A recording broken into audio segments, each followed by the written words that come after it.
I'm an Escaped Government Experiment, Part 2.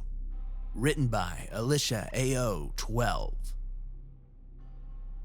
Hey guys, I don't have a lot of time to write at the moment. This is going to be a quick update. I'm about to have a meeting with someone who can help me get off the grid. Before I start with the update, there's a question that I want to address that's constantly being asked in the comments. Do I have a tracker? Well, I did, but I removed it. Now, it wasn't embedded in my skin or anything like that. It was actually on my car. You see, the day before I ran away, I had noticed that something had been rattling on the undercarriage of my car. I decided to investigate and found that it was a loose metal plate that had been making the noise. All I needed to do was tighten it with a screwdriver. When I tried to screw it back in, it fell off, exposing the tracking device. Now, when I first saw it, I wasn't sure what it was. But it didn't take long to figure out that it was some sort of tracker. Plus, it said US Government GPS locator in small print on the bottom. I figured that my best course of action would be to screw the lid back on and act like I had never seen it.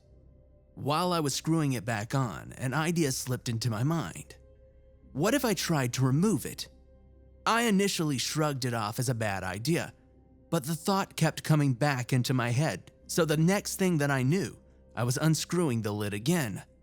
I spent the next 10 minutes removing the tracking device from my car. I'll admit it wasn't too hard. There were a couple of screws that were a bit tricky to reach, but nothing that required any special tools. Anyway, when I finally got the whole thing off, I slowly laid it down right under where it had been attached. I didn't move it in fear that the facility might come to investigate why my car was inside my living room and not in my garage. When I escaped from the government facility, they weren't able to track me because I never put it back on. So, for all the guys saying that I need to ditch my car or check myself for a tracker, it's already been taken care of, so don't worry. Okay, now for the update. 3 things have happened to me since I've last written. First, I got to meet the owner of the gas station. It turns out that it wasn't abandoned, just under some renovations. He didn't really like the fact that I parked behind his store, and he told me that it was private property and that I was trespassing. Then he threatened to call the police if I didn't leave immediately. I wasn't about to give him the opportunity to do that, so in 30 seconds flat, I was off the property and on the road.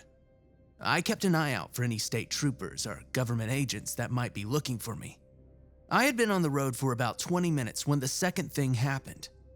My phone rang and I pulled it out of my pocket and answered, without even considering that it might be the government trying to contact me. "Hello," I said. Is this Buck Middleton? Maybe.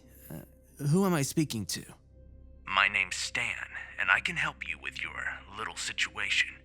What are you talking about? I asked him. Don't be coy. I know you're trying to run away from the government. How do you know that I'm trying to run from the government? I asked. It's simple.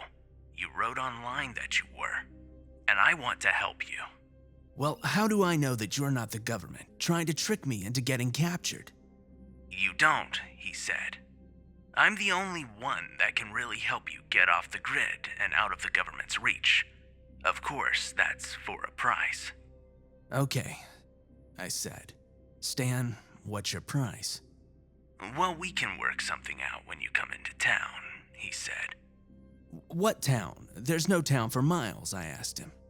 I'll text you the directions for our meeting location and the so-called town. Okay, I said. Excellent. I'll see you soon, he said. I ended the call and I put down the phone. I was taking a real chance meeting up with this Stan. For all I knew, I could be walking right into a trap.